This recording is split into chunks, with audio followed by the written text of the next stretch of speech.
Welcome to BizTalk. I'm Mikhail Raj. Today we focus on the gig economy and the impact on human resource. Social media has led to a phenomenal growth in people undertaking piecemeal or freelance jobs. And technology has fueled the growth of what is popularly known as the gig economy, the GIG economy. E-hailing drivers and Airbnb are such examples. Even food delivery and online retail selling of products and services are clear manifestations of the gig economy. So the question that beckons is that what then will be the impact on human resource, the impact on the formal employment sector. But the main question is human resource ready to embrace the gig economy? The full details on BizTalk.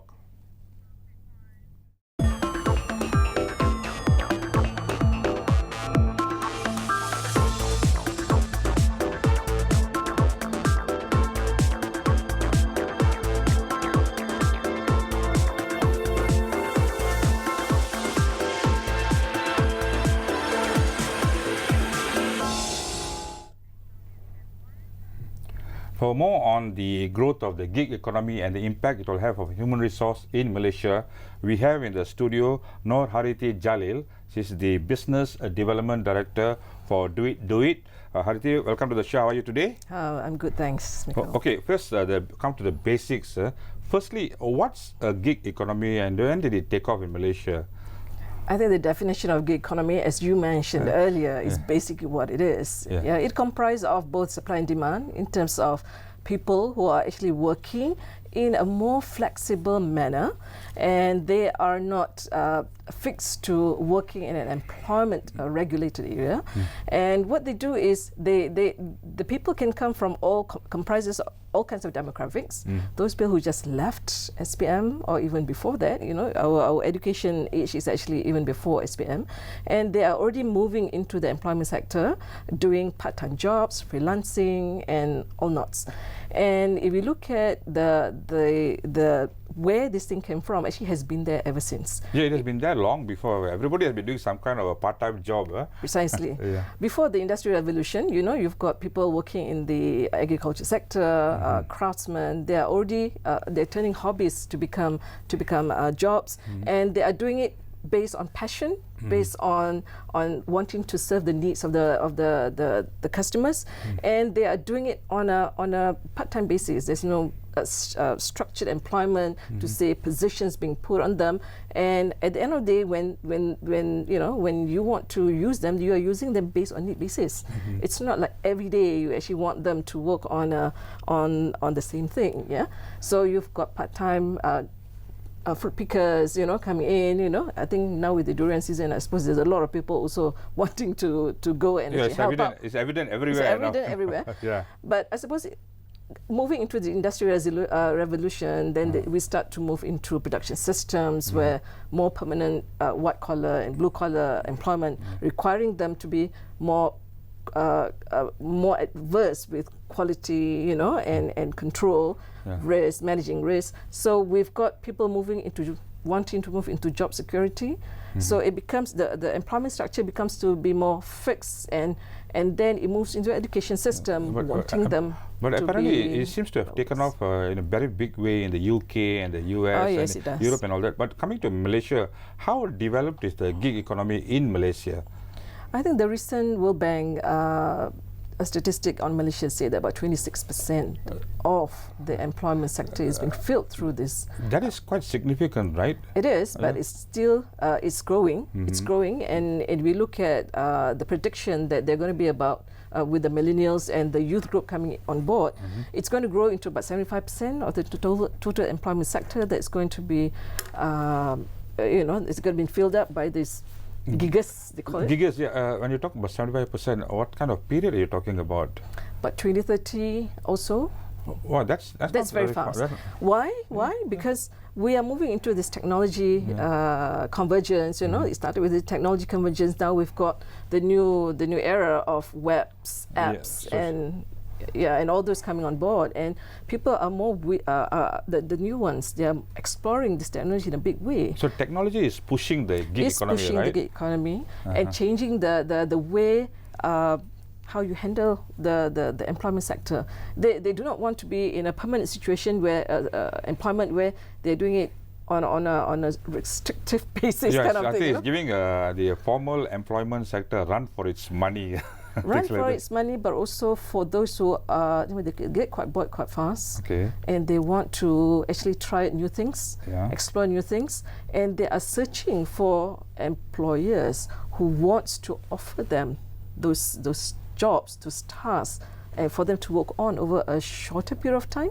But that's why, based on what you said, will the growth of the gig economy disrupt the formal employment sector? Because maybe, like you said, employees may be looking for part-timers, contract workers, rather than full-time, because you don't have to pay healthcare, insurance, and things like that. True, and you don't even have, and it's going to also impact the structure where if you go on a permanent job, you are being given EPF or even SOCSO or PKSO for that matter, you know. But these giggers are not even tied to that kind of employment structure.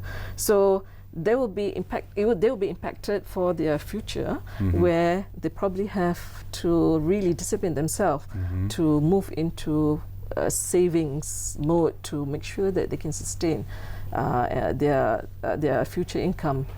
Yeah, mostly for employees, for them to save costs and all that.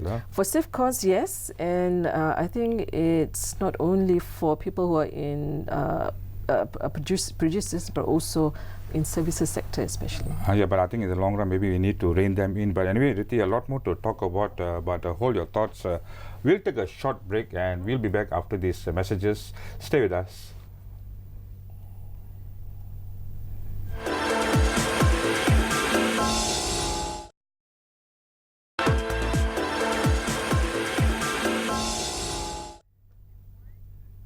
Welcome back. Riti, before we went for the break, you said that 26% of the Malaysian economy, Malaysians are involved in the gig economy. I think that's quite substantial. So basically, it's so substantial now, and talking about almost 70% in the next 20 to 30 years. What does this all mean for human resource? Two perspectives. One is actually coming from employers' perspective. How do you engage these people? Where do you find them? You know, they don't go for job application.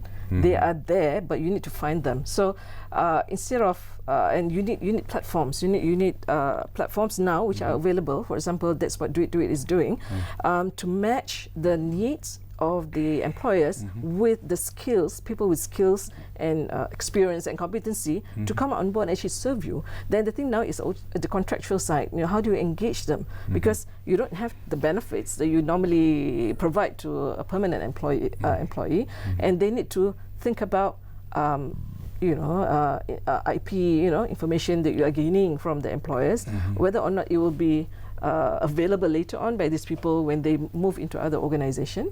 But at the same time, from the employee perspective, they also want to work for organizations which will increase their credibility, so that they can continue to work with other sectors or even employers. So this matching of needs and skills, experience will need to be facilitated through a platform that's dynamic enough to be able for employee to choose who I want, credible employees, and they are being referred to in a different manner. So employment on demand and also quality. The other thing is that when you talk about 26%, do you have a rough estimate of how many people are involved in that industry? Like fine-tooth comb in the haystack. Well, I suppose there's no such data currently available, definitely, and I'm sure But which sectors are popular for such services? They are providing services like driving a taxi and you're talking about driving a taxi. You're talking about in retail sector, restaurants, even hoteliers, hospitality. These are the sectors that's currently using this type of people. But having said that, even professional services, whether you are accountants or consultants, consultants, genuine consultants. I know what you're thinking about. Genuine consultants, not the other con artists and all that kind of thing. But I think this has been there, and I think it's important when you're talking about 26%. It dawns on me that the government should actually capture the data of those people involved in the gig economy. That brings me to the next question: is that how vital? Because what I understand, the gig economy is prevalent among the millennials. In Malaysia, how vital is the gig economy against a backdrop of youth and graduate unemployment, and also graduate underemployment? I think this is where they need to improve their credentials. And I think it's the chicken and egg thing. They want to move into employment, they can't get a job, but now they have certain skills that they need to portray.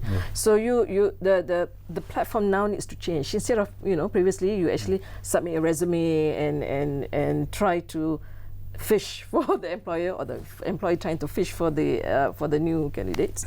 You now have to start marketing yourself. So you need to move into these odd jobs, doing to reflect what you know, what the skill, and gain a few more knowledge, and then promote yourself. So platforms like this are available already in the market. Building a profile, so to speak. Yeah, and also like what we're doing right now, you can actually videotape it and then actually use that as a credential. It'll come in useful when I do retire from here. No, in fact, that's what it is. It doesn't have a demographic barrier. It's not only for those new coming out, but also for retirees. I see. But the other thing is that reportedly I saw a statement that more than half the jobs in Malaysia will be fully automated, or is the risk of being automated in the next 2 decades. So back to human resource.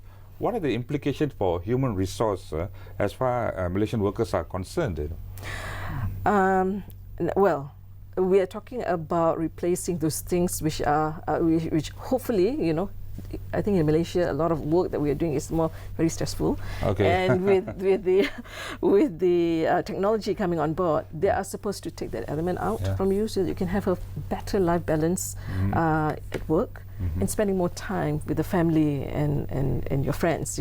And I think it's, even though it's going to replace, but they are replacing jobs which would make the job more efficient, more effective, more productive, rather than the people itself. But again, having said that, the people who are already in this situation would have to think about what is the new future skills or future job that they are moving into. Do you think the government should have a database to compile statistics on this economy, those who are involved in this economy? Because what I'm worried about is that, right now they're going to earn extra income or things like that, but I'm talking about recourse, let's say if the employers don't pay them, where do they go to, to get their money and things like that? I suppose this is a disruption for the employment sector in a big way.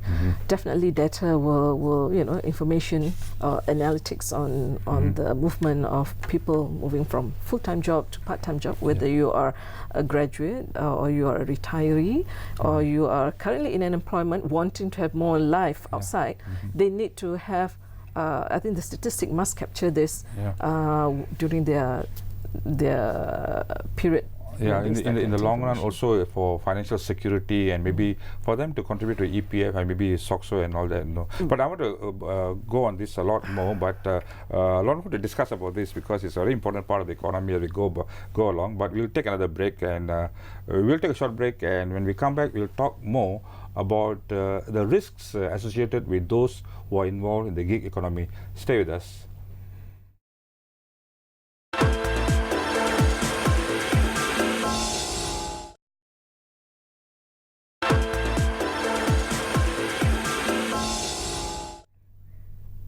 Welcome back. We are discussing the gig economy and the impact on human resource.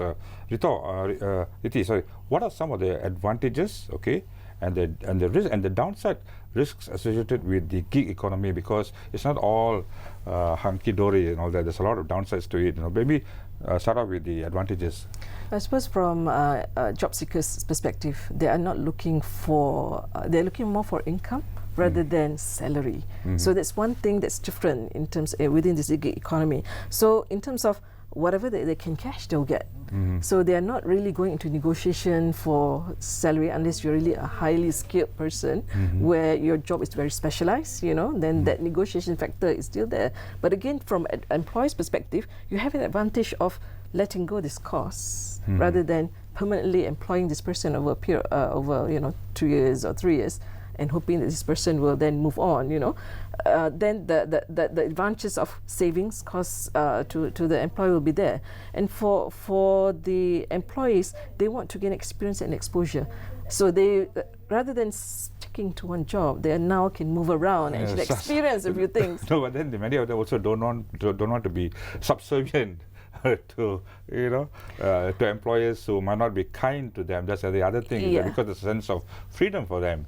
Yeah, but the other thing also is actually development, learning and development. Because if you're talking about training, that's one key thing for people development in any organization. You want to continue for their employees to continue gaining those new skills, new knowledge, and you now have to rely on these job hoppers to actually bring you that skill. Meaning they're already trained, they're already skilled, and this is where, from the perspective of the government, especially like the Skills Malaysia, they actually need to improve or offer more of the type of skills or experience, skills that the giggers would need to move into the employment. They need to have a collaboration between the industry, the government, and also these individuals to then develop a more relevant skill. Because that's the other thing also. That means maybe the government or employers, human resource